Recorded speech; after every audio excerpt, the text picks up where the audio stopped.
Бог СОЖ №1, Пыжова Анна, 8 Б класс. Ольга Бергольц, я говорю с тобой под свист снарядов. Я говорю с тобой под свист снарядов, угрюмым заревом озарена. Я говорю с тобой из Ленинграда, страна моя, печальная страна.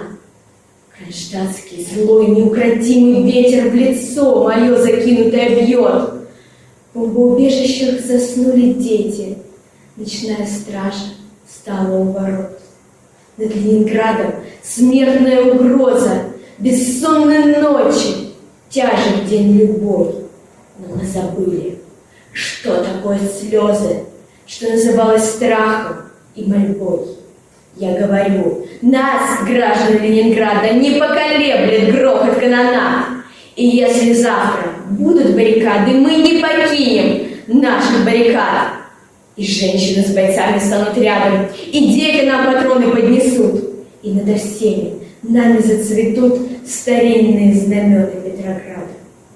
Руками сжав обугленное сердце, такое обещание даю. Я, горожанка, мать красноармейца, погибшего под стрельной в бою.